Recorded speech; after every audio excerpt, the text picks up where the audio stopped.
ಸ್ಪಷ್ಟ. ಪುಷ್ಕರಣಿ ಪ್ರದೇಶವನ್ನು ಈ ಪರಿಸರವನ್ನು ಗಮನಿಸಿ ನೋಡಿದೀಯಾ ನೀನು? ಏನು ವ್ಯತ್ಯಾಸವಾಗಿ ಹೋಗಿದೆ. ಹೂಗಳನ್ನು ಬಿಡಬೇಕಾದಂತಹ ಬಳ್ಳಿ ಈ ಹೊತ್ತಿನಲ್ಲಿ ಬಾಡಿ ಹೋಗಿದೆ, ಮರ ಗಿಡಗಳೆಲ್ಲ ಕರಟಿ ಹೋಗಿವೆ. ಹೌದು, ವಾತಾವರಣವೇ ಬಿಸಿಯಾಗಿದೆ. ಇಲ್ಲಿ ಬಿಸಿ ಆಗುವುದಕ್ಕೆ ಕಾರಣವೇನು? ಅವ ಇಲ್ಲೇ ಎಲ್ಲೋ ಇರಬೇಕು, ತಪಸ್ಸನ್ನಾಚರಿಸ್ತಾ ಇರಬೇಕು. ಎಲ್ಲಿದ್ದಾನೆ ನೋಡು.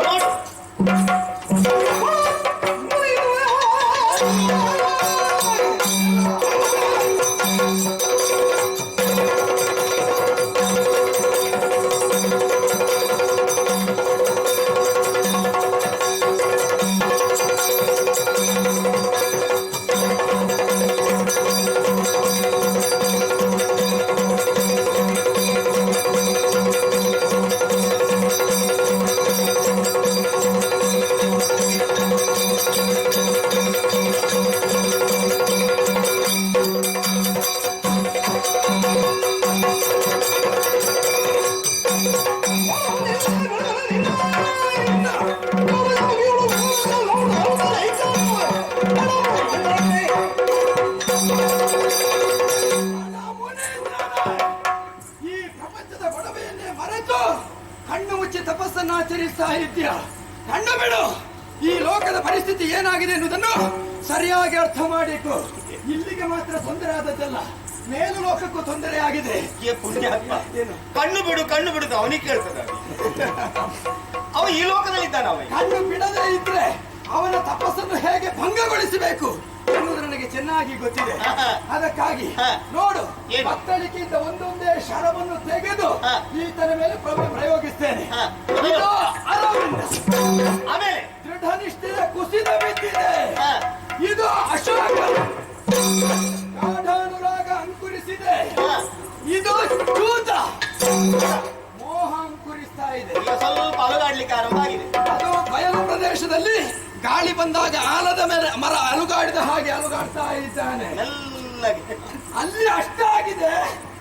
ಇಲ್ಲಿ ನೋಡ್ತಾ ಇದ್ದೇನೆ ನೀನು. ನಿನ್ನ ಅವಸ್ಥೆಯೋ ಏನು? ನನ್ನನ್ನು ನೋಡುವುದಕ್ಕೆ ಬಂದವಳ ನೀನು? ನೀನು ಅವನನ್ನು ನೋಡ್ಬೇಕು. ನೋಡ್ತಾ ಇದ್ದೇನಲ್ಲ. ನೋಡ್ಬೇಕಿದ್ರೆ ನಿನಗೂ ಒಂದು ಬಾಣ ಪ್ರಯೋಗ ಆಗಲೇಬೇಕು. ನಿನಗೆ ನನಗೆ ಬಾಣ ನೋಡು.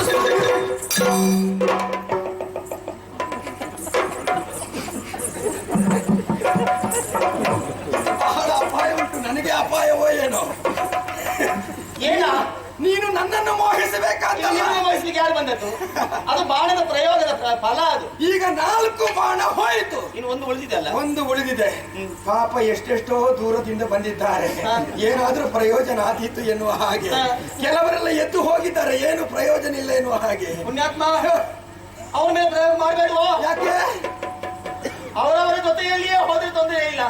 ಜೊತೆ ಬದಲಾಯಿಸಿ ಕೊನೆಗೆ ಎಲ್ಲೆಲ್ಲಿ ಹೋದ್ರೆ ಕಷ್ಟ ಆದೀತು. ನಾವು ನಮ್ಮ ಕೆಲಸ ಮಾಡುವುದು, ಯಾರನ್ನು ಕರ್ಕೊಂಡು ಹೋಗುದ್ರೆ ಹೋಗ್ಲಿ. ಈ ಪರಿಸ್ಥಿತಿ ನಿಮಗೆ ಅನುಕೂಲವಾಗಿದೆ. ಹಾಗೆ ಅಂತ ನನ್ನ ಕೆಲಸ ಇಲ್ಲಿ ಆಯಿತು. ಇನ್ನು ಮರೆಯಲ್ಲಿ ನಿಂತು ನೋಡ್ತಾ ನೋಡ್ತೇನೆ.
ಮಂದವಾಗಿ ಮಾರುತ ಗಾಳಿಯನ್ನು ಬೀಸುತ್ತಾ ಇದ್ದಾನೆ.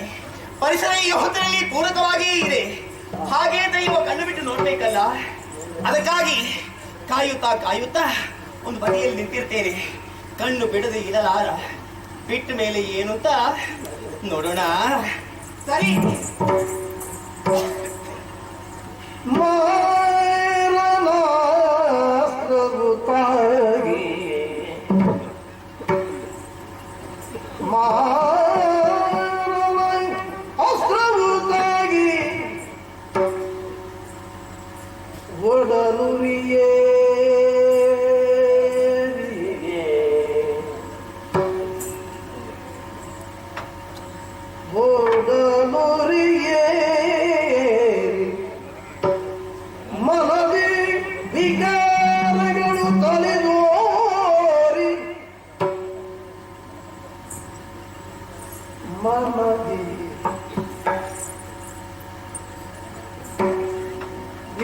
ವಿಕಾರಗಳು ತಲೆದೋರಿ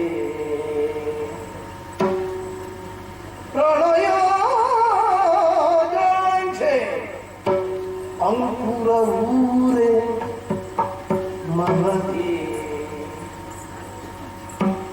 ಪ್ರಣಯಾಕಾಂಕ್ಷೆ ಅಂಕುರ ಊರೇ ಮನದಿ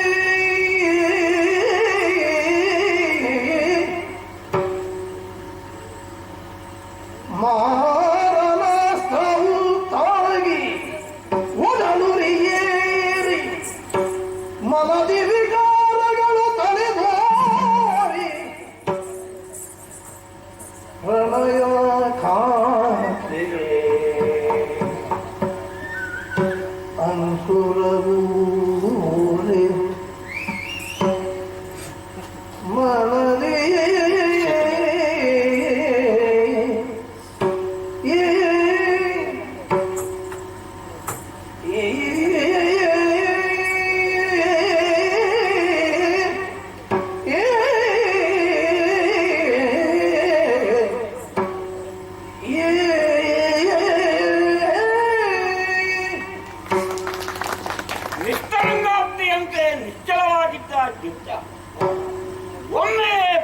ಸಂಕ್ಷಿಪ್ತ ಸಾಗರವಾಯಿತು.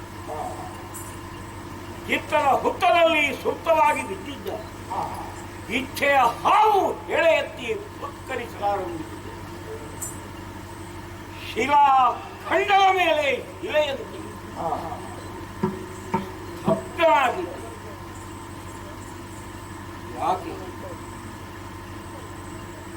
ಬಯಕೆ ತಾನಾಗಿಯೇ ಕೆರಳಿದೆ. ನೋಡಿ ಮೂಸಿ ಮುಟ್ಟಿ ಆನಂದಾನುಭೂತಿಯನ್ನು ಹೊಂದಬೇಕು. ಈ ಬಯಕೆ ಬಲವಾಯಿತು.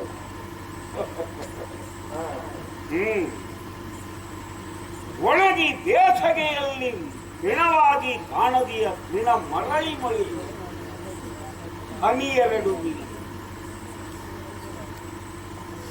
ಒಣಗಿ ಮಣ್ಣಲ್ಲಿ ಮಣ್ಣಾಗಿ ಹೋಗಿದ್ದಂತಹ ಹುಲ್ಲಾದರು 4 ಮಳೆ ಹನಿ ಬಿತ್ತವು. ಮತ್ತೆ ಚಿಗುರದೆ ಉಳಿಯುತ್ತದೆ. ಮನಸ್ಸು ಸ್ತಬ್ಧವಾಗಿದೆ ಎಂದು ನಾನು ಭಾವಿಸಿದ್ದೆ. ಇಲ್ಲ, ಬೇರನ್ನು ಕೀಳದೆ ಆ ಹುಲ್ಲು ಒಣಗಿದೆ ಎಂದು ಭಾವಿಸುವುದೇ ಸರಿಯಲ್ಲ. ಮನಸ್ಸಿಗೆ ಬೇಕಾದ್ದನ್ನು ನೀಡಿದರೆ ಅದು ಸ್ತಬ್ಧವಾಗುವುದಕ್ಕೆ ಸಾಧ್ಯ. ಅಳುತ್ತಿರುವ ಮಗುವನ್ನು ಹೊಡೆದು ಬಳೆದು ಒಂದೆರಡುಗಳಿಗೆ ಸುಮ್ಮನಾಗಿಸುವುದು, ಮತ್ತೆ ಹಠ ಹಿಡಿದು ಅಳದೆ ಉಳಿಯುತ್ತದೆ. ಹಾಗೆ ಮಗುವಿನಂತೆ ಮನಸ್ಸಿಗೆ ಬೇಕಾದ್ದನ್ನು ನೀಡಿದರೆ ಮತ್ತದು ಸುಮ್ಮನಾಗುವುದಕ್ಕೆ ಸಾಧ್ಯ. ಇಂದ್ರಿಯಗಳೆಂಬ ರಂಧ್ರಗಳ ಮೂಲಕ ಹೊರಗೆ ಬೀಯುತ್ತಿದ್ದ ಮನಸ್ಸಿಗೆ ವಿರಕ್ತಿಯ ಮೇಳವನ್ನು ಹಚ್ಚಿದ್ದೆ. ಅದೀಗ ಕರಗಿ ಹೋಯಿತು. ಆದ್ದರಿಂದಲೇ ಕಲ್ತೆರೆದು ನೋಡಲಾರಂಭಿಸಿದ್ದೇನೆ. ಈ ಪ್ರದೇಶ ಅವತ್ತಿಗೆ ನಾನು ಕುಳಿತುಕೊಳ್ಳುತ್ತಿರುವ ವೇಳೆಯಲ್ಲಿ ಹೇಗಿತ್ತೋ ಹಾಗಿಲ್ಲ, ಬದಲಾವಣೆ ಸಹಜ ಎನ್ನುವ. ಪ್ರಕೃತಿಯಲ್ಲಿ ಬದಲಾವಣೆಯಾಯಿತು ಎಂದಾದರೆ ಅದನ್ನು ವಿಪರೀತವೆಂದೋ ವಿಷಮವೆಂದೋ ಭಾವಿಸುವುದೇ ಸರಿಯಲ್ಲ. ಅದು ಸಹಜ ಪ್ರಕ್ರಿಯೆ. ಆದ್ದರಿಂದ ಅರಳಿರುವ ಹೂಗಳು ಸುಗಂಧವನ್ನು ಬೀರುತ್ತಿವೆ. ಮರದಲ್ಲಿರುವ ಹಣ್ಣುಗಳು ರಸಪೂರ್ಣವಾಗಿವೆ. ಅದು ಮೃಗ ಮಿಥುನಗಳು ಒಂದಾಗಿ ಸಂಚರಿಸುತ್ತಿವೆ.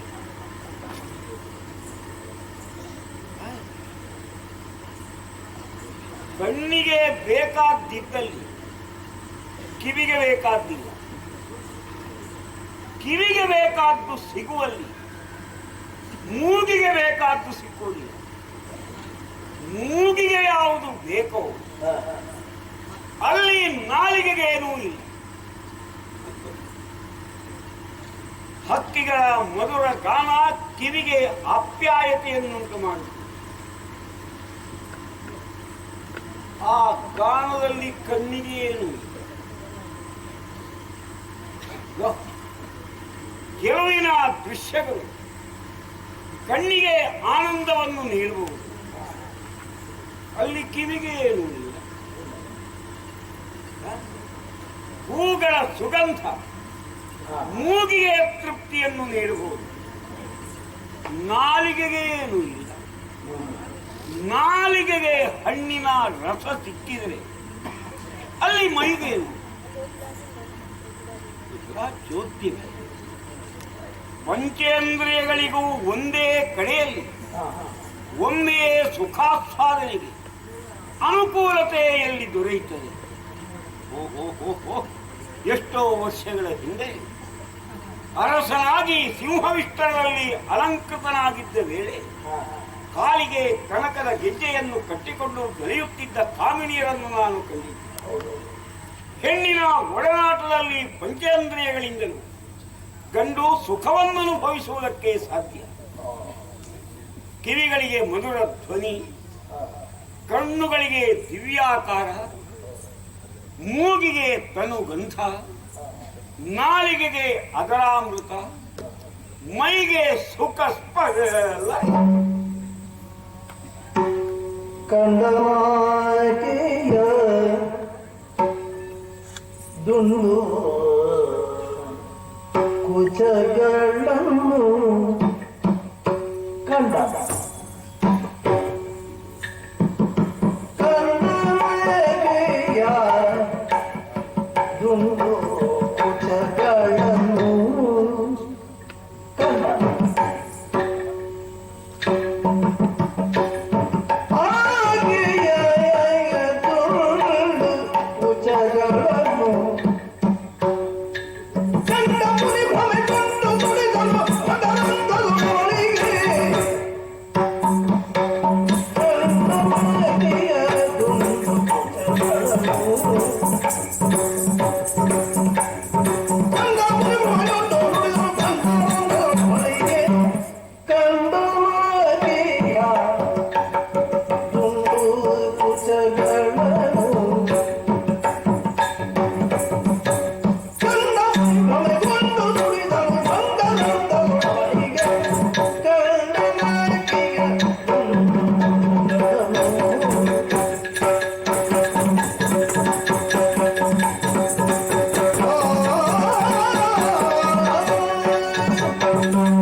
ಕಲ್ಪನೆಯ ಆಕಾರವನ್ನು ಧರಿಸಿದಂತೆ ಆ ವೃಕ್ಷ ಛಾಯೆಯಲ್ಲಿ ಬೆನ್ನಂಗಿಯೊಬ್ಬರು ಹಸ್ತಗಳನ್ನು ಮೇಲೆತ್ತಿ ಹೊರಗೆ ನಿಂತಿದ್ದಾಳಲ್ಲ.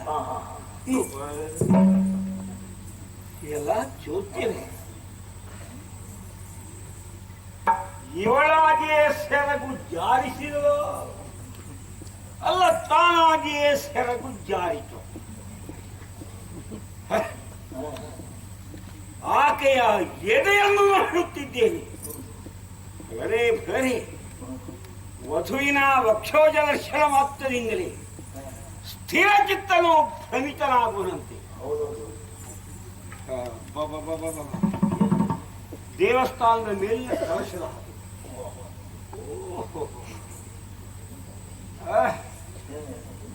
ಕಾಲಿನಿಂದ ತಲೆಯವರೆಗೆ ಕಾಲಿನಷ್ಟು ಕೊರತೆಯನ್ನು ಚತುರ ವಿಮರ್ಶಕನು ಹೇಳುವ ಹಾಗೆ ಅನುಪಮವಾದ ನೀವು.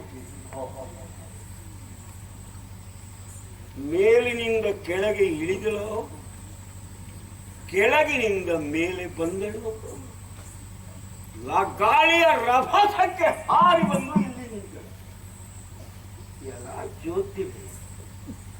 ಯಾರಿಗೂ ಗಾಳಿಗೆ ಗಿದಿರಾದ ಬಳ್ಳಿಯಂತೆ ಬಳುಕುತ್ತ ಅನುಗುತ್ತ, ಹುಲಿಯನ್ನು ಕಂಡ ಹುಲ್ಲೆಯಂತೆ ಬೆದರು ಗಂಗಳಿಂದ ಅತ್ತಿತ್ತ ನೋಡುತ್ತ ನಡೆಯುತ್ತ ತನ್ನ ವನಪು ವಯ್ಯಾರಗಳಿಂದ ಸೌಂದರ್ಯಕ್ಕೊಂದು ಮೆರಗನ್ನೂ ನೀಡುತ್ತಿದ್ದಾರೆ.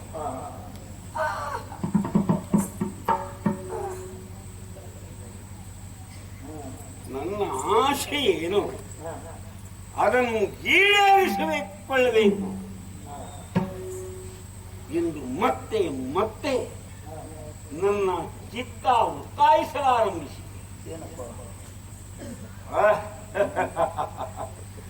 ಈಗ ಈಕೆಯ ಒಡನಾಟದಿಂದ ಸುಖಾನುಭವಕ್ಕೆ ಅನುಕೂಲತೆ ಬೇಕು ನನಗನ್ನಿಸತೊಡಗಿದೆ.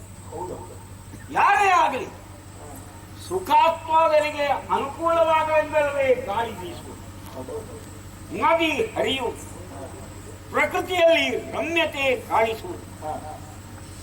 ಆದ್ದರಿಂದಲೇ ವೇದಜ್ಞರು ಹೇಳಿತು, ಮಧು ವಾತಾಋತಾಯತೆ ಮಧುಕ್ಷರಂತಿ ಸಿಂಧವ. ಹರಿಯುವ ನೀರು, ಬೀಸುವ ಗಾಳಿ, ಉರಿಯುವ ಬೆಂಕಿ ಎಲ್ಲವೂ ನಮಗೆ ಮಧುವನ್ನು ನೀಡಲಿ, ಆನಂದಾನುಭವಕ್ಕೆ ಅನುಕೂಲತೆಯನ್ನು ಒದಗಿಸಿಕೊಡಲಿ.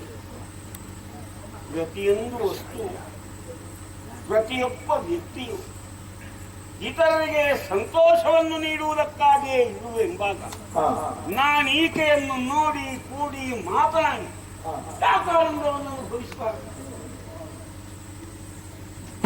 ಯಾರಿ ಧೀರರಾದಂತಹ ಗಂಡಸರಿಗೆ ಈ ಪ್ರದೇಶಕ್ಕೆ ಬರುವುದಕ್ಕೆ ಹೆದರಿಕೆ ಅಂತಹ ಭೀಕರತೆ ಈ ಅಡವಿಯಲ್ಲಿದೆ. ಯಾಕೆ ಭೀಕರವೆನ್ನದೆ? ಯಾವುದೂ ಲೋಕದಲ್ಲಿ ಭೀಕರವಲ್ಲ, ಎಲ್ಲವೂ ಸಂತೋಷದಾಯಕವೇ. ಆದ್ದರಿಂದ ನುಡಿಸುವೆ.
ಇಲ್ಲವೇ? ನಿಮ್ಮ ವಿಚಾರ ತಿಳಿದುಕೊಳ್ಳುವುದಕ್ಕಾಗಿ ಅಲ್ಲಿಂದ ಇಲ್ಲಿಗೆ ಬಂದಿದೆ. ಹೌದೇ? ಕುತೂಹಲ ಸಹಜ ಅದು. ಅದ್ಭುತ. ಸೌಂದರ್ಯ ರಾಕ್ಷಸಿ ನೀನು. ಸೌಂದರ್ಯ ರಾಕ್ಷಸಿ? ಹೌದು. ಅದು ಯಾವ ವರ್ಣನೆ ಅದು? ರಾಜ್ಯದ ಶಬ್ದಕ್ಕೆ ಹೌದು ನೀವು ವಿಪರೀತವಾಗಿ ಅರ್ಥಕಲ್ಪನೆ ಮಾಡ್ತೀರಿ. ರಾಕ್ಷಸ ಎಂದ್ರೆ ಸರಿಯಾದ್ದು, ತಿಳುವಳಿಕೆಯುಳ್ಳದ್ದು ಅಂತ. ಹೌದೇ? ಈ ಸೌಂದರ್ಯ ಇಲ್ಲಿವರೆಗೂ ಕೇಳಲಿಲ್ಲ ಇದು ನಾನು. ನೀನು ಕೇಳದೇ ಇದ್ದರೆ ಅಂತಹದ್ದಿಲ್ಲ ಅಂತ ಯಾಕೆ ತಿಳ್ಕೊಳ್ತೀನಿ ನೋಡಿ.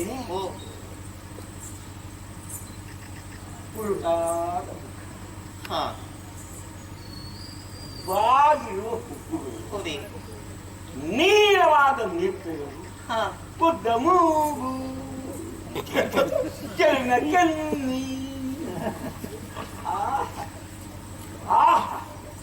ಎಂತಹ ಗೆಲುವು!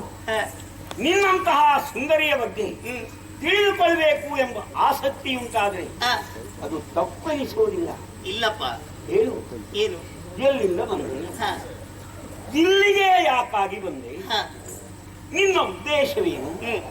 ವಾಸಸ್ಥಾನವು ಇಲ್ಲಿ, ಇತ್ಯಾದಿ ಇತ್ಯಾದಿ ಎಲ್ಲವನ್ನು ಒಟ್ಟಿನಲ್ಲಿ ನನ್ನ ಪರಿಚಯ ನಿಮಗೆ ತಿಳಿದುಕೊಳ್ಳುವ ಒಂದು ಕುತೂಹಲ. ಅಷ್ಟೇ ತಾನೇ. ಕುತೂಹಲಿತವಾದ ಮನಸ್ಸಿಗೆ ಸಮರ್ಪಕ ಸಮಾಧಾನವನ್ನು ನೀನು ನೀಡಬಲ್ಲೆ ಎಂಬ ವಿಶ್ವಾಸದಿಂದಲೇ ವಿಚಾರಿಸಿ. ನೀಡದೆ ಏನು ಹೇಳಿ?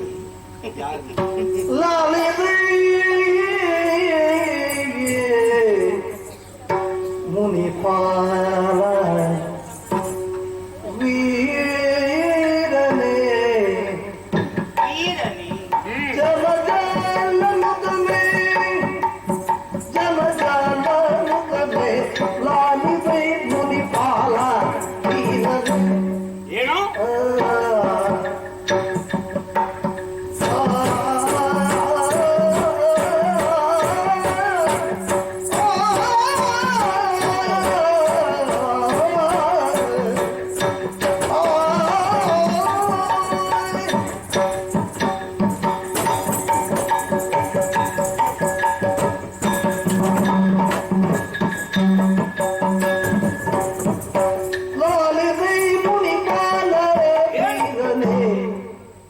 ಜಾಮರಮುಗನೇ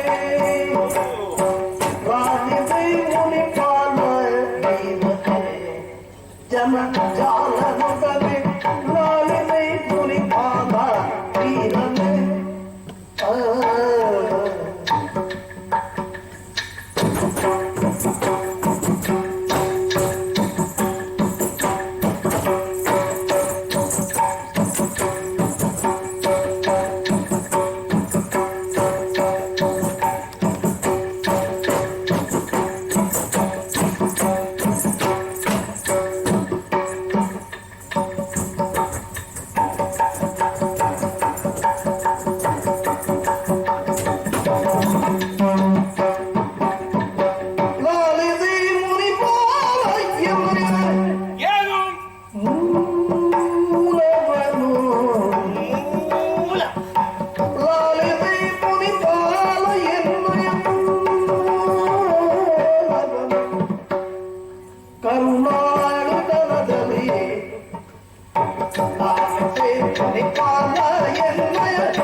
ಮುನಿಪಾಲ ವೀರನೇ ಆಲಿಸಬೇಕು.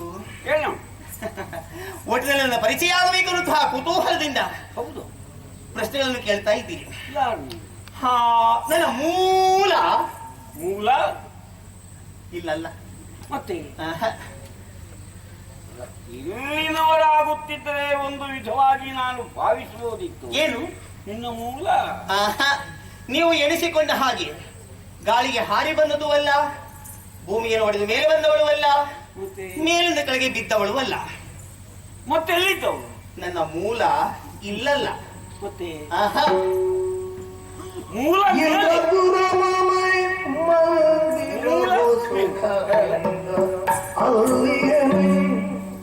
ನಾನೇನು ಸುಖದಿಂದ ಅಲ್ಲಿ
ಮೇನಕೆ ಮೇನಕೆ ಮೇನಕೆ ಮೇನಕೆ ಎಂದು ಕರೆಯುವುದು ಬಂದು ದಿನಗ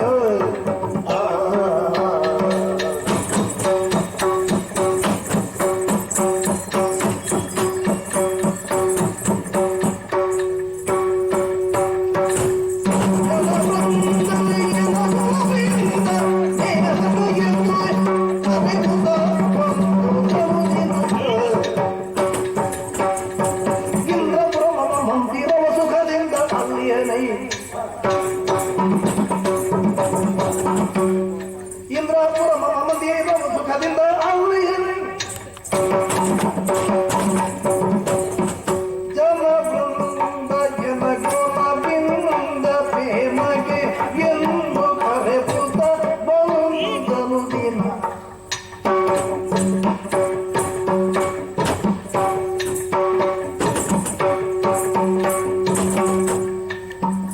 ಜನವೃಂದ ಜನಗುಣವಿಂದ ಪ್ರೇಮಗೆ ಎಂದು ಕರೆಪುತ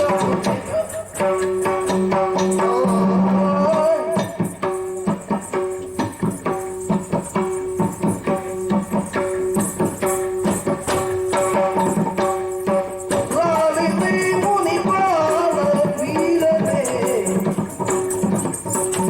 ಜನಜಾಲನು ತಡೆಯಿರಿ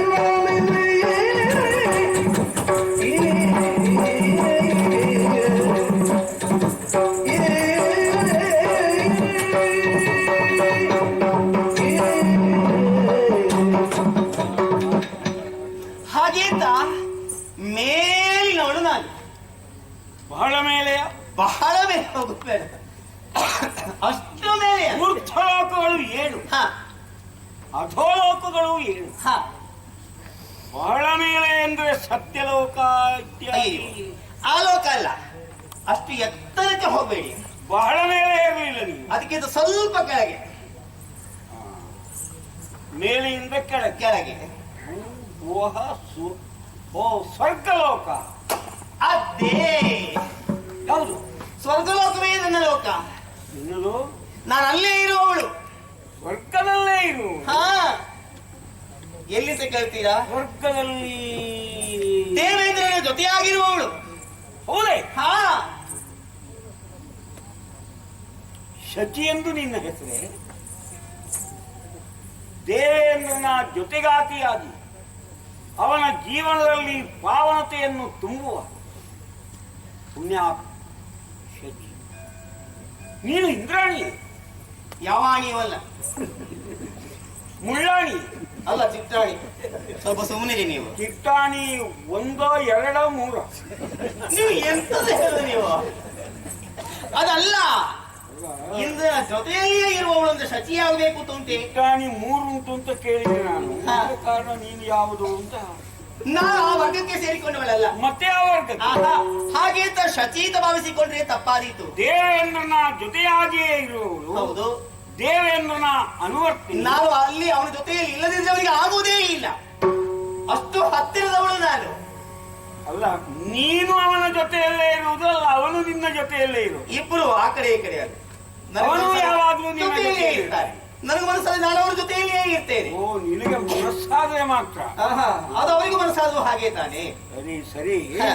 ಮತ್ತೆ ದೇವೇಂದ್ರನ ಜೊತೆಯಲ್ಲಿ ಆ, ಆ, ಎಷ್ಟೋ ಮಂದಿಗಳು ಇರ್ತಾರೆ. ಹೌದು. ಕೆಲವು ಬಾರಿ ಹ, ಅಪ್ಸರೆಯರ ಬಗ್ಗೆ ಅನುರಾಗವುಳ್ಳವನಾಗಿ ಹ್ಮ್, ಸ್ವರ್ಗಾಧಿಪತಿ ವ್ಯವಹರಿಸ್ತಾನೆ ಎಂಬುದನ್ನು ಕೇಳಿದ ನೆನಪು. ಹ. ನೀನು ನನ್ನನ್ನು ಎಲ್ಲರೂ ಮೇನಕೆ ಅಂತ ಕರೀತಾರೆ. ಮೇನಕೆ. ಹೌದು ಹಾಗಿದ್ರೆ ನಿನಗೆ ಸ್ವರ್ಗದಲ್ಲಿ ಒಂದು ಉದ್ಯೋಗವಿದೆ. ಹೌದು ಉಂಟಲ್ಲ. ಏನು ಉದ್ಯೋಗ? ಮೀಗದೊಳಗೆ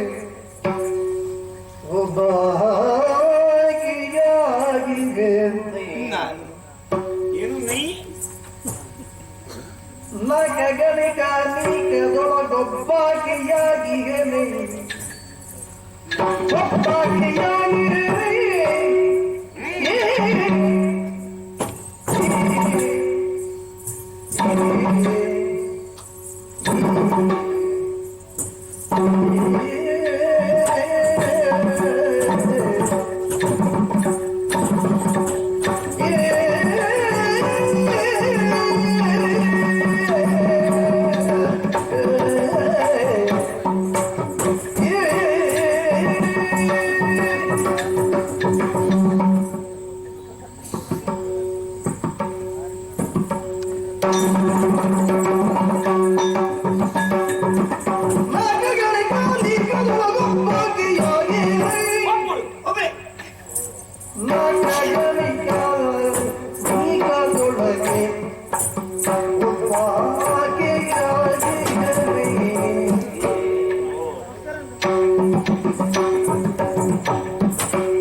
ಉದ್ಯೋಗ ಇದೆಯಲ್ಲ, ಏನು ಉದ್ಯೋಗ? ಮೇನಕೇತನನ್ನು ಕರೀತಾರೆ. ಹೌದು. ಹಾಗೆ ಅಂತ ಅಪ್ಸರೆಯರಲ್ಲಿ ನಾನು ಒಬ್ಬಳಾಗಿದ್ದೇನೆ. ನನಗೆ ಉದ್ಯೋಗ ಒಂದೇ, ಯಾವುದು? ಕುಣಿಯುವುದೇ ಉದ್ಯೋಗ. ಹೌದಾ? ಸ್ವರ್ಗಲೋಕದಲ್ಲಿ ಕುಣಿಯುವುದು ಉದ್ಯೋಗ. ಹೌದು, ಯಾವಾಗಲೂ ಕುಣಿತಾ ಇರೋದು? ಅವ್ರು ಹೇಳಿದಾಗ ಕುಣಿಬೇಕು, ಹಾಗೆ. ಇಲ್ಲದಂದ್ರೆ ವಿಶ್ರಾಂತಿ. ಸ್ವರ್ಗಲೋಕದ ಸಭಾ ಸದಸ್ಯರಾದ ಹಾ. ಸುಮನಸರನ್ನು ಹರ್ಷಗೊಳಿಸುವುದಕ್ಕಾಗಿ ಕುಣಿಯುವುದು ನಿನಗೆ ಉದ್ಯೋಗ. ಉದ್ಯೋಗ. ನರ್ತಕಿ. ಹೌದು. ಮೇನಕ್ಕೆ. ಮೇನಕ್ಕೆ. ನಿನ್ನ ಏನು? ಸವಾರಿ ಹೌದು. ಅಲ್ಲಿಂದ ಇಲ್ಲಿಗೆ ಬಂದದ್ದೇನು? ಕಾರಣ ಇಷ್ಟೇ. ಇನ್ನು ಸ್ವರ್ಗಲೋಕದಲ್ಲಿ ಕುಣಿದದ್ದು ಸಾಕು, ಭೂಲೋಕದಲ್ಲಿ ಕುಣಿಯುವ ಅಂತ ಬಂದಿಯೇ? ಹಾಗಲ್ಲ. ಮತ್ತೆ ಸತ್ಯ ಹೇಳ್ಬೇಕಾ? ಹೋಗಿ ಎಂತದ್ದು ಮಾಡಿ ಏನಿಲ್ಲ, ಮಣ್ಣೇ ಇಲ್ಲ ಅಲ್ಲಿ. ಅದಲ್ಲ, ಎಲ್ಲ ಹೇಳುದು ಸ್ವರ್ಗಕ್ಕೆ ಹೋಗ್ಬೇಕು, ಸ್ವರ್ಗಕ್ಕೆ ಹೋಗಬೇಕು. ಪ್ರತಿಯೊಬ್ಬನೂ ಸ್ವರ್ಗಾಪೇಕ್ಷಿ ಅಲ್ವೇ? ಹಾಗೆ ಅಂತ ಹೇಳುವುದಕ್ಕೆ ಹೋದ್ರೆ ಅಲ್ಲಿ ಏನೂ ಇಲ್ಲ. ಏನೂ ಇಲ್ವಾ? ಕೊಂಡು ಹೋದ್ರೆ ಹೇಗೆ? ಅದಲ್ಲಪ್ಪ, ಕೊಂಡು ಹೋಗುದು ಎಲ್ಲಿಗೆ? ಒಂದು ಹೂವು ಅರಳುತ್ತದೆ ಅಂತ ಇಟ್ಟುಕೊಳ್ಳೋಣ. ಆ ಹೂವಿಗೆ ವಾಸನೆ ಪರಿಮಳ ಯಾವ್ದಾದ್ರು ಉಂಟಾ? ಇಲ್ವಾ? ಎಲ್ಲಿಂದ? ಸುಮ್ಮನೆ ಕಾಣುವುದಕ್ಕೆ ಮಾತ್ರ. ಅದೇ ಭೂಲೋಕದಲ್ಲಿ ಆದ್ರೆ ಪರಿವರ್ತನಾಶೀಲವಾದಂತಹ ಪ್ರಪಂಚ ಯಾವುದು ಅಂತ ಕೇಳಿದ್ರೆ ಈ ಕಡೆಗೆ ಕೈ ತೋರಿಸ್ತಾರೆ. ಬೆಳಗ್ಗೆ ಅರಳುತ್ತದೆ, ಮಧ್ಯಾಹ್ನ ಚೆನ್ನಾಗಿ ಕಾಣಿಸ್ತದೆ, ಸಾಯಂಕಾಲ ಮುದುಡಿಯೋ ಅಲ್ವಾ? ಅದಕ್ಕೆ ಪರಿಮಳವೂ ಇರ್ತದೆ. ಹಾಗೆ ಅಂತ ನಾವು ದಿನನಿತ್ಯ ನೋಡಿತನ್ನೇ ನೋಡುದು, ಹಾಗೆ ಮಾಡಿತನ್ನೇ ಮಾಡುದು, ಬೇರೆ ಉದ್ಯೋಗವೇ ಇಲ್ಲ. ಹೌದಾ? ಬೇಸರ ಆಗದೆ ಇರ್ತದ? ವೈವಿಧ್ಯಾಪೇಕ್ಷೆ ಮನಸ್ಸಿಗೆ ಸಹಜ ಅಲ್ವೇ? ಆದ್ದರಿಂದಲೇ ಒಂದೇ ತೆರನ ದೃಶ್ಯಗಳನ್ನು ನೋಡುವುದರಿಂದ, ಒಂದೇ ತೆರನ ಜನರ ಒಡನಾಟದಲ್ಲಿ ಇರುವುದರಿಂದ ಬೇಸರ ಉಂಟಾಗ್ತದೆ. ಅಲ್ವೇ? ಪರಿವರ್ತನೆ ಬೇಕು. ಬೇಕು. ಹಾಗಿದ್ರೆ ದೇವಲೋಕದಲ್ಲಿ ಕುಣಿದದ್ದು ಸಾಕು, ಹ, ದೇವಲೋಕದವರ ಒಡನಾಟ ಸಾಕು. ಹ. ಇನ್ನು ಕೆಳಗಿಳಿದು ಭೂಲೋಕದವರ ಒಡನಾಟ ಮಾಡೋಣ, ಯಾರು ಹೇಳಿದ್ರು? ಭೂಲೋಕದ ವಿಷಯಗಳನ್ನು ನೋಡೋಣ ಅಂತ. ಅಲ್ಲೊಂದು ಉದ್ದೇಶ ಉಂಟು. ಏನು ಉದ್ದೇಶ? ಇಲ್ಲಿ ಬಹಳಷ್ಟು ಪುಷ್ಕರಣಿಗಳು ಉಂಟಂತಲ್ಲ? ಹೌದು, ಪವಿತ್ರವಾದದ್ದು. ಪಾವನವಾದಂತಹ ಈ ಭೂಲೋಕದಲ್ಲಿ ಹ, ಹರಿಯುವ ನದಿಗಳೆಲ್ಲ ತೀರ್ಥಗಳು, ಅಲ್ವೇ? ಇರುವ ಸ್ಥಳಗಳೆಲ್ಲ ಕ್ಷೇತ್ರಗಳು. ಹಾಗೆ ಈ ಭೂಲೋಕದ ತೀರ್ಥವನ್ನು, ಅದುವೇ ಭೂಲೋಕದ ಪಾವನತೆ. ಆ ತೀರ್ಥವನ್ನು ಪ್ರೋಕ್ಷಿಸಿಕೊಳ್ಬೇಕು. ಪಾಪ ಮಾಡಿದ್ದೇವೆ ಅಂತಲ್ಲ, ಅಲ್ಲ, ಪಾಪ ನಿವಾರಣೆಗಾಗಿ ಅಲ್ಲ, ಪುಣ್ಯ ಸಂಪಾದನೆಗಾಗಿ ಅಲ್ಲ, ತೀರ್ಥ ಕ್ಷೇತ್ರಗಳನ್ನು ಸಂದರ್ಶನ ಮಾಡುವವರಿದ್ದಾರೆ, ತೀರ್ಥಾಸ್ವಾದನೆಯನ್ನು ಮಾಡ್ತಾರೆ. ಹಾಗೆ ಅಂತ ನಾನು ಬಂದದ್ದು ಹಾಗಲ್ಲ. ಯಾಕಂದ್ರೆ ನೀನು ಪಾಪಿ ಅಲ್ಲ. ಅಲ್ಲ, ಹಾಗೆ ಅಂತ ಆ ಪುಷ್ಕರಣಿಯಲ್ಲಿ ಸ್ನಾನವನ್ನು ಮಾಡಬೇಕು. ಪಾಪವಿಲ್ಲದೆ ಇದ್ರೂ ತಾಪ ಇದೆ. ಆ ತಾಪವನ್ನು ತಣಿಸಿಕೊಳ್ಳುವುದಕ್ಕಾಗಿ ಈ ಕಡೆಗೆ ಬಂದೆ. ಇಲ್ಲಿ ಹತ್ತಿರದಲ್ಲಿ ಒಂದು ಪುಷ್ಕರಣಿ ಇತ್ತಲ್ಲ, ಇಲ್ಲಿ ಹತ್ತಿರದಲ್ಲಿ ಪುಷ್ಕರ ಕ್ಷೇತ್ರ. ಹೌದು, ಇದು ಅದಕ್ಕೆ ಹೆಸರು ಹಾಗೆ ತಾನೆ. ಇಲ್ಲಿಯ ಕ್ಷೇತ್ರಾಧಿಪತಿ ಬ್ರಹ್ಮದೇವ. ಆದ್ದರಿಂದಲೇ ಇಲ್ಲಿರುವ ತೀರ್ಥಕ್ಕೊಂದು ಪಾವನತೆ. ನೀನು ತೀರ್ಥ ಸ್ನಾನಕ್ಕಾಗಿ ಬಂದವಳು ಬಂದದ್ದು ಮತ್ತೆ ಅಲ್ಲ, ಮತ್ತೆ ಸ್ನಾನ ಮಾಡಿ ಆಯ್ತು ನನಗೆ. ಆಯ್ತಾ? ಇನ್ನೇನು ಹೊರಡಬೇಕು ಅನ್ನುವ ಹೊತ್ತಿನಲ್ಲಿ ನೀವು ನನ್ನನ್ನು ಮಾತಾಡಿಸಿದ್ರಿ. ಏನು? ಸ್ವರ್ಗಲೋಕದ ಮೇನಕೆ. ಹೌದು. ಗಣಿಕಾಂಗನೆ. ಹೌದು. ಅಂದ್ರೆ ಲೆಕ್ಕಕ್ಕೆ ಸಿಕ್ಕುವವರು. ಲೆಕ್ಕಕ್ಕೆ ಸಿಕ್ಕುವವರು ಅಂತ ಗಣಿಕೆ ಅಂದ್ರೆ ಹಾಗೆ. ನೀವೆಲ್ಲ ಅಪ್ಸರೆ, ಗಣಿಕೆ ಇತ್ಯಾದಿ ಇತ್ಯಾದಿ ದೊಡ್ಡ ಶಬ್ದಗಳನ್ನು ಪ್ರಯೋಗಿಸ್ತೀವಿ. ಸ್ವಲ್ಪ ಒಳಸುತ್ತಿನ ಮಾತಾಡ್ತಾರ ಅಲ್ಲ, ನ್ಯಾಯವಾಗಿ ಹೇಳಿದ್ರೆ ನೀನೊಬ್ಬಳು ಸುಳ್ಳೆ. ಎಂತದು ಎಂತದದು ಹಾಗೆ ಅಷ್ಟು ಅರ್ಥವ ದೊಡ್ಡ ಸುಳ್ಳೆ. ಆಚೆ ಹೇಳಿದ ಬೆಲೆ ಹೆಚ್ಚಾಗ್ತದ?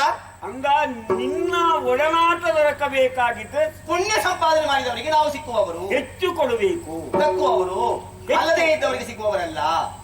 ನಿನ್ನಂತಹ ದೊಡ್ಡ ಸೂಳೆಯನ್ನು ನೋಡಬೇಕಿದ್ರೆ ಕೊಡಬೇಕಿದ್ರೆ ಮೌಲ್ಯ ಹೆಚ್ಚು ನೀಡಬೇಕು. ಇವರು ಎಂತ ಮಾತಾಡ್ತಿದ್ರು? ಬೆಲೆವೆಣ್ಣು ಆ, ಅದು ದೇವಲೋಕದ್ದು, ದೇವೇಂದ್ರ ಅಪ್ಪನೇ ಹೌದೇ? ದೇವಲೋಕ. ಪುಣ್ಯವೆಂಬ ಪುಣ್ಯವನ್ನು ನೀಡುವವನಿಗೆ ಮಾತ್ರ ದೊರಕುವಂತಹ ಹೆಣ್ಣು ನೀನು. ಸರಿ. ಯಾರು ಪುಣ್ಯಾತ್ಮನೋ ಹ ಅಂತವನಿಗೆ ಲಭಿಸುವಂತಹ ದೊಡ್ಡ ಸೂಳೆ. ಆಯ್ತು, ಏನ್ ಬೇಕಾದ್ರೂ ಹೇಳ್ಕೊಳ್ಳಿ. ಈಗ ನನ್ನ ಪರಿಚಯ ನಿಮಗೆ ಆಯ್ತು. ಈ ಗಾಳಿಯಿಂದ ನೀನು ಬೇಸರಿಸಬೇಕಾದ್ದಿಲ್ಲ. ಅಲ್ಲ, ನನಗೇನು ಬೇಸರ ಆಗುದಿಲ್ಲ. ವಾಸ್ತವ ವಿಚಾರವನ್ನೇ ಹೇಳಿದೆ. ಮೇನಕ ಸ್ನಾನಾದಿಗಳನ್ನು ಪೂರೈಸಿ ಸ್ವರ್ಗಲೋಕದತ್ತ ಸಾಗಲಿರುವ ಹೌದು. ನೀನು ಎಂತದ್ದು ಮೇಲಕ್ಕೆ?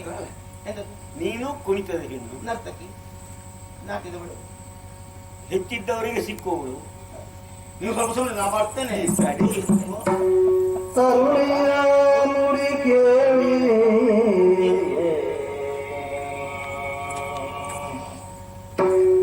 ವಿರಹ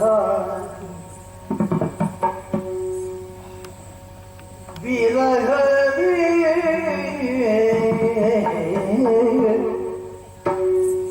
ಕೌಶಿಕ ಮುರಿದ ನಗೆಯುಳು ಪ್ರೇಮಗಳು ಮೇನಕ ಓ, ಒರೆದ ನಗೆಯುಳು ಪ್ರೇಮಗಳು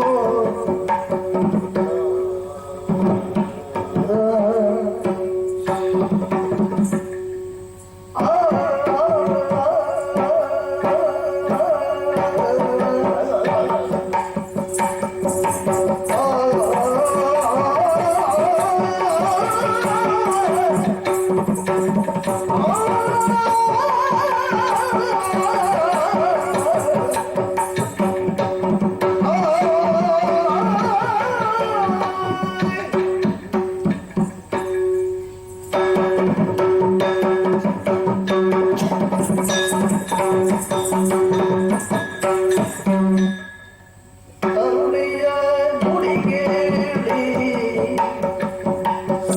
ವಿರಹವೇ ವಿರಹವೇ ಕೌಶಿಕ ಒರೆದ ಮಾತಿಯುಳು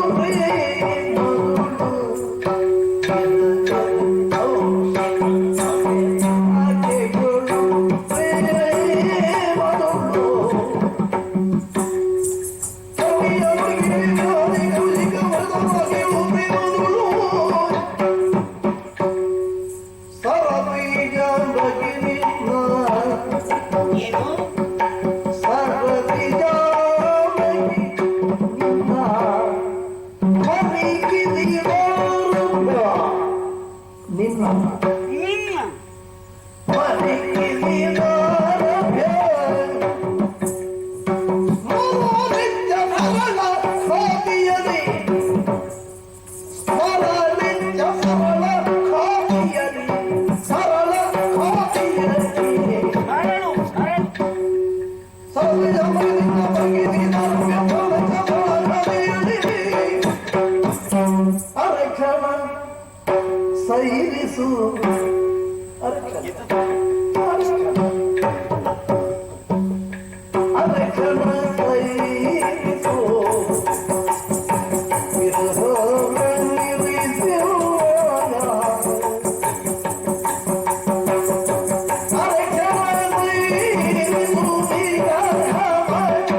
ಎಂತದ್ದು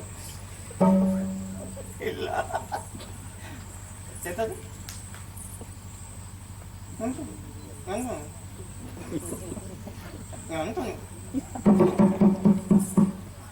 ಮೇನಕ ಓ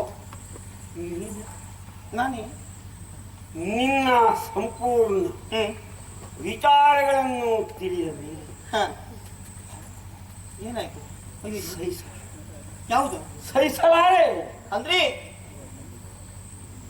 ಮಾರನೆಂಬ ಚೋರ ಹ ತನ್ನಲ್ಲಿರುವ ಬಾಣಗಳನ್ನು ಕೂಡಿ ಹ ನನ್ನನ್ನು ದೆಸೆಗಿಡುವಂತೆ ಮಾಡಿ ಓ ರಸಪೂರ್ಣವಾದ ಇಕ್ಷುದಂಡದ ಕೋದಂಡ ಹ ಪುಷ್ಪರಸಗ್ರಾಹಿಯಾದ ಭ್ರಮದ ಸಿಂಗಿ ಪ್ರಯೋಗಿಸುವ ಬಾಣಗಳು ಹ ಅರವಿಂದಾದಿಗಳು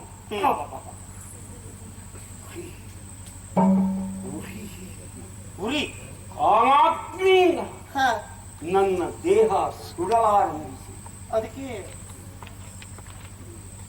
ಏನು ನಿನ್ನನ್ನು ನೋಡಿ ಏನಾಯ್ತು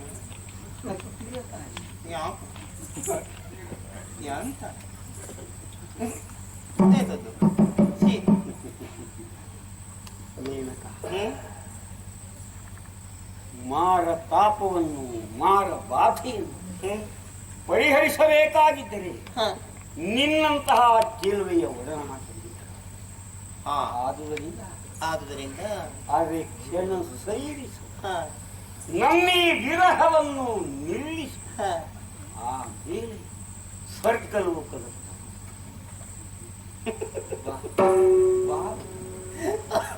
ಅಯ್ಯೋ ಎದಗೆಂದು ಬರಿದಿ ಪ್ರೇಮೆ ಸಾಕು ಸಾಕು ಸಾಕು ಸಾಕು ಮುನಿಪನೆ ಸಾಕು ಮುನಿಪನೆ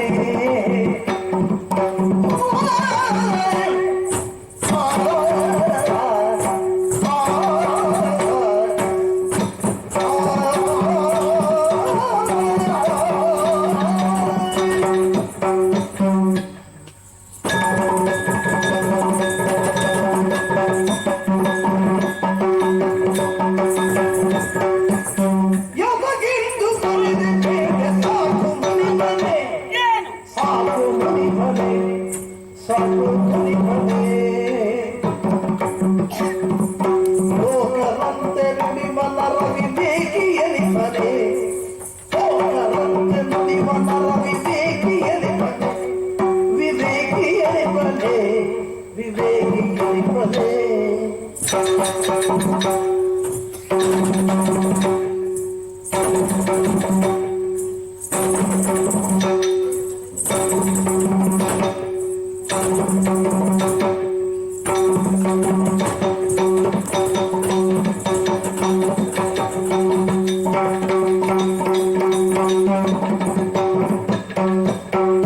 ಎದಗೆಂದು ಬರಿದಿ ಪ್ರೇಮೆ ಸಾಕು ಮುನಿಪನೆ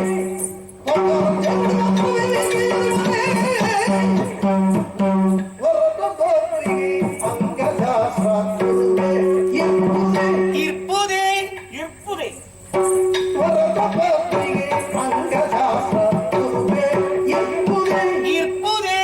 ಇರ್ಪುದೇ ಇರ್ಪುದೆ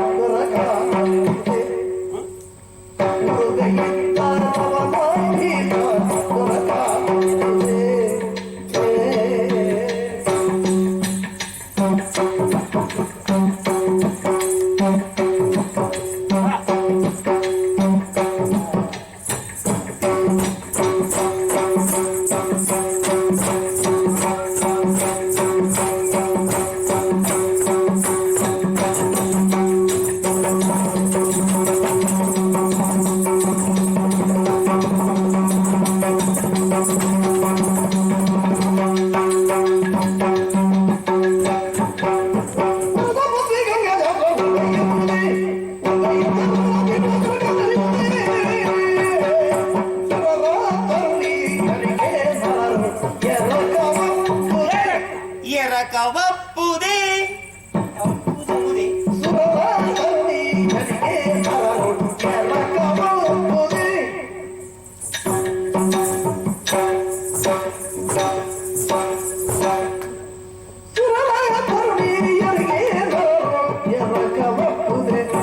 ಅಪ್ಪುದೇ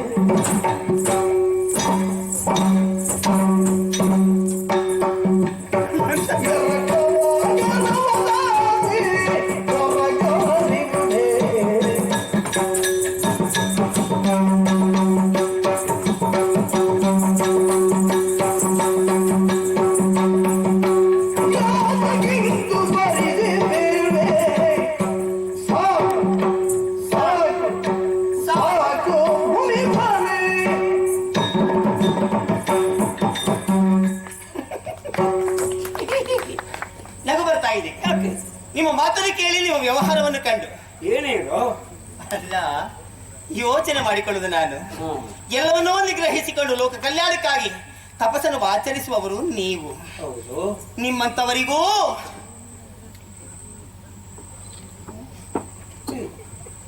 ಏನು ಮಾತಾಡು? ಅದೆಂತದ್ದು? ನನಗೇನು ಮೈಕೈ ನೋವು ಉಂಟಾ? ಯಾರಿಗೆ ಗೊತ್ತು? ಮತ್ತೆ ನೀವೆಂತ ಮಾಡೋದು? ಹೌದೇ, ಮೈಕೈ ನೋವು ಉಂಟಾ? ಉಂಟಾ ಕೇಳಿದ್ದು ನಾನು. ನನಗೆ ಗೊತ್ತಿಲ್ಲ. ಮತ್ತೆ ಆ ಕಡೆಯಿಂದ ಕೈ ಹಾಕಿ ಮೈಯನ್ನು ಹಿಸುಕುತ್ತೀರಿ, ಏನದು? ಮೈ ಮುಟ್ಟಿ. ಯಾಕೆ? ಅಭ್ಯಾಸ. ಅಂತದ್ದು ಹತ್ತಿರ ಇದ್ದವರು ಮೈ ಮುಟ್ಟಿ ಮಾತಾಡೋದು. ಯಾರು ಆಗ್ತದೆ? ಸದ್ಯಕ್ಕೆ ಬೇಡ. ನಿಮ್ಮಂತವರಿಗೆ ಒಳ್ಳೆ ಅಭ್ಯಾಸ ಅಲ್ಲ ಅದು. ಏನು? ಮತ್ತೇನೇನು? ಅಂತಹ ನಿಗ್ರಹ ಅನುಗ್ರಹ ಶಕ್ತಿಯನ್ನು ಹೊಂದಿಕೊಂಡವರು, ಯಾವುದೋ ಉದ್ದೇಶವನ್ನು ಇರಿಸಿಕೊಂಡು ತಪಸ್ಸನ್ನು ಆಚರಿಸುವವರು. ಹೌದು. ನಿಮ್ಮಂತವರಿಗೂ ಕಾಮನ ಉರುಭೆ ಉಂಟು ಅಂತಾದ್ರೆ ನೀವು ಎಣಿಸಿಕೊಂಡಂತಹ ಕಾರ್ಯ ಈಡೇರುವುದಕ್ಕೆ ಸಾಧ್ಯವೇ? ಯಾಕಿಲ್ಲ? ನಿಮ್ಮ ಇಷ್ಟಾರ್ಥವು ಪೂರೈಸಿಕೊಳ್ಳುವುದಕ್ಕೆ ಸಾಧ್ಯವೇ? ಹಠಾರ್ಥಗಳೆಲ್ಲ ಪ್ರಾಪ್ತವಾಗಬೇಕೆಂದೇ ತಪಸ್ಸನ್ನಾಚರಿಸುತ್ತಿದ್ದು. ಅದು ಲೋಕಕ್ಕಾಗಿ, ನಿಮ್ಮ ಸ್ವಂತಕ್ಕಾಗಿ ನನ್ನ ತಪಸ್ಸಿಗೆ ಫಲವಾಗಿ ನೀನು ಕಂಡ ಹಾಗಾಯ್ತು. ಆದ್ರೆ ಒಂದುಂಟು, ನಿಮ್ಮಂತವರಿಗೂ ಅಂತಹ ಉರುಭೆ ಇರುವುದೇ, ಬಾಧೆ ಇರುವುದೇ? ಬಾಧೆ ಇದ್ದರೆ ಇದ್ದರೂ ನಮ್ಮಂಥವರು ನಿಮ್ಮಂಥವರಿಗೆ ಹೊಂದಿಕೆ ಆಗ್ತದೆಯೇ? ಏನು ಹೊಂದಿಕೆ ಆಗುದು? ಈಗ ನಾವು ಮೇಲ್ಲೋಕದವರು, ನೀವು ಭೂಲೋಕದವರು ಏನು ಅಲ್ವೇ? ನಿಮ್ ಈ ಅಯ್ಯಯ್ಯೋ ಆರಂಭ ಆಗಿದೆಯಲ್ಲ. ಯಾವುದು? ಮುಖದಲ್ಲಿ ಗೆರೆ, ಕೂದಲಲ್ಲಿ ನರೆ, ಮೈಯಲ್ಲಿ ಝರೆ, ಸ್ವಲ್ಪ ಹೊತ್ತು ಕಳೆದ್ರೆ ಅಂದ್ರೆ ಮಾತಿನಲ್ಲಿ ಕರೆ, ಇನ್ನು ಕೆಲವು ದಿವಸ ಹೋದರೆ ಏನು ಏನು ಆಮೇಲೆ ಏನು? ಅಂದ್ರೆ ಮುಕ್ಕು ಮರಣವನ್ನು ಹೊಂದಿಕೊಂಡವರು ನೀವು, ಹೌದು ಅಲ್ವೇ? ಆದ್ರೆ ನಮ್ಮಂತವರಿಗೆ ಅದು ಬಾಧಿಸ್ತದೆ. ನಿನಗೆ ಬೇಕಾದಂತಹ ಸುಖ ದೊರಕುವುದಿಲ್ಲ. ಹೇಗೆ ಸಿಗುವುದು ಸಾಧ್ಯ? ದೊರಕಿದರೂ ದೇವರೇಂದ್ರ ಆಕ್ಷೇಪಿಸ್ತಾನೆ. ಮತ್ತೆ ಅವ ಇದ್ದವರ ಜೊತೆ ಹೋಗು ಅಂತ ಹೇಳಿದ್ರೆ ಹೋಗ್ಬೋದು. ಮತ್ತೊಬ್ಬ ಯಾರು ಆಕ್ಷೇಪಿಸುವುದು? ಇಂದ್ರನೋ, ಚಂದ್ರನೋ, ಉಪೇಂದ್ರನೋ ಯಾರೋ ಆಕ್ಷೇಪಿಸ್ತಾರೆ ಎನ್ನುವುದಕ್ಕಾಗಿ ನನ್ನ ಒಡನಾಟದಲ್ಲಿರುವುದಿಲ್ಲ. ನೀನು ನೋಡು, ಏನು ಲಿಂಬೆ ಹುಳಿ ರಸ ಅಂತ ನಿನ್ಗೆ ಗೊತ್ತುಂಟ? ಹೌದು, ಅದರ ಗುಣ ಹುಳಿ. ಹುಳಿ. ಸಕ್ಕರೆಯ ಗುಣ ಮಧುರ. ಮಧುರವಾದ ಸಕ್ಕರೆಗೆ ಹುಳಿ ಲಿಂಬೆ ಹಣ್ಣನ್ನು ಹಿಂಡಿದೆ, ಒಳ್ಳೆ ಪಾನಕ, ಕುಡಿಲಿಕ್ಕೆ ಒಳ್ಳೆದಾಗ್ತದೆ. ಹೌದು, ಒಳ್ಳೆ ಉದಾಹರಣೆ. ಮತ್ತೆ ಹಾಗೆ ಹಳೆ ಮದ್ದಳೆ ಕುಟ್ಟಿ ಹೊಸ ಮುಚ್ಚಿಗೆ ಹಾಕಬೇಕು. ಏನು ಒಳ್ಳೆ ಸ್ವರ ಬರ್ತದೆ. ಏನ್ ಅನುಭವ ನಿಮ್ಮದು? ಆದ ಕಾರಣ ನಾನು ಹಳೆ ಮದ್ದಳೆಯ ಕುಟ್ಟಿ, ಕೆಲವು ಕಡೆ ನೀನು ಹೊಸ ಚರ್ಮದ ಮುಚ್ಚಿಗೆ, ಕೆಲವು ಕಡೆ ಮುಚ್ಚಿಗೆ ಹಾಕಿ. ಆದ ಕಾರಣ ಯೋಚಿಸಬೇಕಾದ ಅಗತ್ಯ ಏನು? ನಮ್ಮಿರೋರ ಒಡನಾಟದಿಂದ ಆನಂದಾನುಭವ ಲಭ್ಯ ಆಗಿಯೇ ಆಗ್ತದೆ. ನಿಮ್ಮ ಮಾತು ಕೈಕೊಂಡು ನಿಲ್ಲಬೇಕಾಗುವುದಿಲ್ಲ. ನೀವು ದಾರಿ ಬಿಡಿ, ನೀವು ನಾನು ಹೋಗ್ಬೇಕು. ಏನು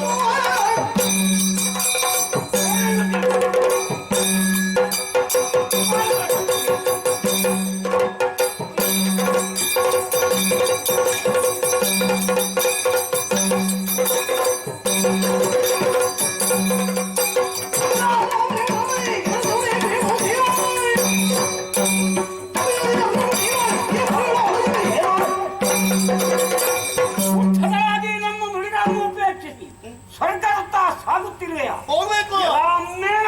ಏನು ನಿನ್ನನ್ನು ಆಕ್ಷೇಪಿಸುವವನು ಇಂದ್ರನು, ಮತ್ತೋರ್ವನು. ನೀನು ಹೇಳಿದಂತ ನಡೆಯುವಂತೆ ನಡೆಯಲಾರದು ಎಂಬುದು ನನಗೂ ಗೊತ್ತಿದೆ. ಆದ್ದರಿಂದ ಏನು ಒಂದು ಹೆಜ್ಜೆ ಮುಂದಿಟ್ಟರೆ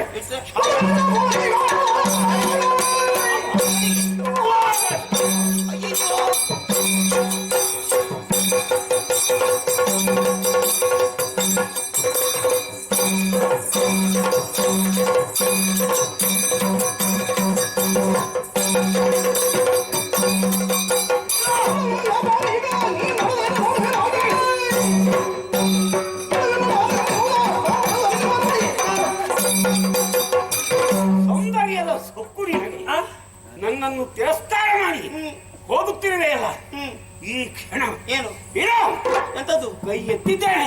ಯಾಕೆ ತುಳಿದವರ ಕಾಲನ್ನು ಕಚ್ಚುವ ಹ 5 ಹೆಡೆಯುಳ್ಳ ಹ ಕ್ರೂರ ಸರ್ಪದಂತೆ ಹ ಇದನ್ನು ಬೀಸಿ ನಳಕ್ಕೆ ಪಡೆದರೆ ನಿನ್ನ ಸೌಂದರ್ಯ ನಾಶವಾಗಿ ಹೋಗ್ತದೆ, ಸ್ವರ್ಗ ಸುಟ್ಟು ಹೋಗ್ತದೆ. ಕೊಡ್ತೇನೆ ಶಾಪ.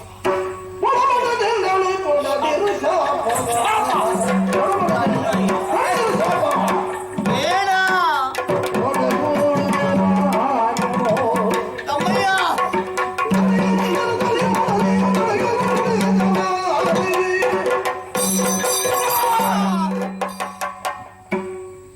ತಮ್ಮಯ್ಯ ಹೇಳು, ಇನ್ನೊಮ್ಮೆ ನನ್ನನ್ನು ಬಿಟ್ಟು ಸ್ವರ್ಗಕ್ಕೆ ಹೋಗ್ತೀಯಾ? ಈಗ ಕೊಡ್ಬೇಡಿ, ಎತ್ತಿದ್ದನ್ನು ಕೆಳಗಿಳಿಸಿ. ತಮ್ಮಯ್ಯ ಹೊರ ಶಾಪ. ಬೇಡ, ಭೀಕರ ನಾವು ಹೋಗುವುದಿಲ್ಲ. ನನ್ನ ಆಸೆಯಂತೆ ಹ ಇಲ್ಲೇ ಇರುವುದಕ್ಕೆ ಸಿದ್ಧರಾಗ್ತೀನಿ. ಸಿಟ್ಟಿಲ್ಲ, ಯಾರಿಗೆ ಸಿಟ್ಟೇ ಬರಲಿಲ್ಲ. ಮತ್ತೆ ಈಗ ಕೊಡ್ತೇನೆ ಶಾಪ. ಕ್ರೋಧಾವೇಶವುಳ್ಳವರಂತೆ ಅಭಿನಯಿಸಿದ್ದೆ. ಹ? ನೀನು ಹೆದರಿ ಹ, ಕಂಗಾಲಾಗಿ ನಾನು ಹೋಗುವುದಿಲ್ಲ ಎಂದೇ ಇಲ್ಲೋ. ಹೌದು, ಸಿಟ್ಟಿಲ್ಲ. ಈಗ ನಿಮ್ಗೆ ಸಿಟ್ಟು ಬರ್ಲಿಲ್ಲ. ಇದು ಅಭಿನಯವ ಇದು? ಹೌದೇ? ಹೌದಾ? ಹೇಗೆ ನನ್ನ ಅಭಿನಯ? ಬಹಳ ರೀ, ಮೆಚ್ಚಬೇಕು ನಿಮ್ಮ ಅಭಿನಯ. ಸ್ವಾಮಿ ಇಲ್ಲಿ ಬನ್ನಿ. ಏನು? ನಿಮಗೆ ಸಿಟ್ಟು ಬರ್ಲಿಲ್ಲ, ಹೌದು. ಮತ್ತು ನನಗೆ ಹೆದರಿಕೆ ಆಗಿದೆ. ನಾನು ಸುಮ್ಮನೆ ಹೇಳಿದ್ದು ಹೋಗೋದಿಲ್ಲ ಅಂತ. ನನಗೆ ಸಿಟ್ಟು ಬಂದಿರಲಿಲ್ಲ, ಹ, ಬರಬಾರದೆಂದಿಲ್ಲ. ಏನು? ಏ ತಗಳೆ, ಏನು ಬಹಳ ನನ್ನನ್ನು ಕುಣಿಸ್ತಿಯಲ್ಲ, ಏನು ಶಾಪ ಕೊಡಬೇಕಾ? ಬೇಡ, ನಿಜವಾಗಿಯೂ ನೀನೀಗ ಈಗ ಬದಲಾಗಿದ್ದೇನೆ. ನಾನು ನಿಮ್ಮ ಜೊತೆಯಲ್ಲಿ ಇರ್ತೇನೆ. ಆದ್ರೆ ಒಂದು ಏನು? ನೀವು ಕೇಳಿದ್ದು ಎಷ್ಟು? 25 ವತ್ಸರವು ಏನೆಂಬೆ ನೀವೇ ಹೇಳು. ಇಲ್ಲೇ ಹೋಗಿ ಇಲ್ಲೇ ಬಂದದ್ದು ನಾನು 25 ವರ್ಷ ಆಯ್ತು. ಯಾರಾದ್ರೂ ಇದನ್ನು ನಂಬಿಯ? 25 ವತ್ಸರವು ಏನೆಂಬೆ ಏನೆಂಬೆ? ತನುಜಯಂಬಡೆದು ಕೌಶಿಕನ ತೋ